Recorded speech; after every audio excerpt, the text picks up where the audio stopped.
Hi everybody, Clara Hermit for Grime Daily. With me I have Mr. Levi Roots. How are you doing, sir? I'm good, thanks. Yeah, brilliant. Fabulicious. Fabulicious, that's a great word. Which is like a mix between fabulous and delicious. I like that. Do you apply that to everything? I do, because I like to think that Caribbean food is now fabulicious, because it's been hidden for so long, and I think that now with my sauce and with my TV program and everything, Caribbean food is arrived literally on the lips of everybody. So you've taken it mainstream. I like to think so. I think it's a brilliant cuisine.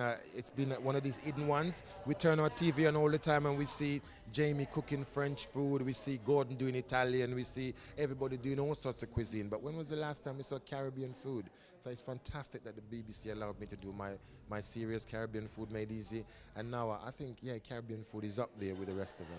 So now we've got your show and everyone can see you making food. But talking of making food, we at Grime Daily have a show called Dine Daily, where we get lots of the grime artists to come and they compete against each other cooking, okay?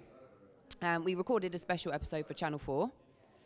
Now, a certain guy that goes by the name of Lethal Bizzle decided for his meal what he'd do. Now, you can tell me whether this is right or wrong. He got his chicken, cooked off the chicken, then he poured in a whole jar of this. And that was it. Bizzle, he's my man. But I think the flavors is great. Especially it inspires people that can't cook like Lethal Bizzle. And that's what the sauce is, because I tried not to create a hot pepper sauce, which there was a lot of them about. I wanted to create something that could enhance the flavors and give, perhaps young people or people that can't really use herbs and spices away, just something that once they bung that in, it will do the job for them. So students and all them kind of people is having a lot of fun with the reggae Helping a lot of the guys, I think. Also, speaking to Chipmunk, he's told me he's a big fan of your book, which I've got as well. So obviously a lot of the UK artists using you as a bit of a role model and to teach them to cook as well. Well, it's fantastic that, people are inspired by that. I went out there to make sure that I tried to get through to as much people as possible, to say that if Levi Roots can do it, then anyone can do it. I don't think I did it for myself. I did it for more like for people like where I'm from in Brixton that would never have gone on a show like Dragon's Den about business and enterprise with a guitar around your waist, because people always tell you that you have to conform to a rule. And I just thought that, look, to hell with the rules. I'm going as me, the Rastaman from Brixton. And if these dragons have any sense, they will see an investment in that. And it's great that Peter Jones and Richard Farley invest 4 years ago. And the rest, as they say, is history. It is history. You've got stuff popping up all over the place. I mean, there's your drinks all around here. You sell your nuts as well, don't you? No, not cheaply anyway. No, it's brilliant. We have the nuts, we have a pizza, we have ginger cake, we have the drinks, we have the sauces, we have a whole range of things, because it's moving on from just the sauce, and now we move to America.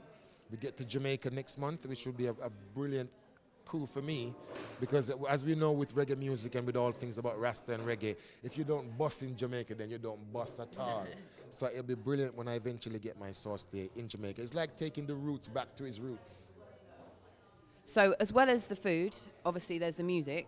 What takes precedence for you? What's the most important thing, and what would you say is your biggest love, music or food? Well,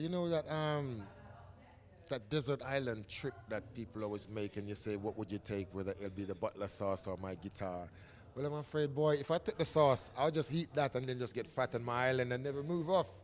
But with the guitar, maybe I can be inspired with some music, and if that fails, I'll break it up and make a raft out of it. And then you could escape when you get back to land. That would be excellent. Music is number one.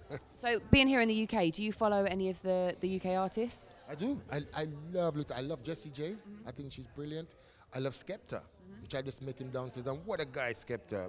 Fantastic guy. And when you meet young people like him that inspire you as an older person, it's really fantastic. So yeah, I'm into Skepta at the moment. Did you speak to him about a collaboration? I did, and he actually, he's a fan of the whole sauce and all them kind of stuff there. So watch this space, maybe a Levi Roots and Skepta. Have you seen Skepta's All Over the House video? I have, and it's fantastic. I actually know somebody that worked on the video actually, so yeah, brilliant. You like that? You wouldn't do one of those, would you?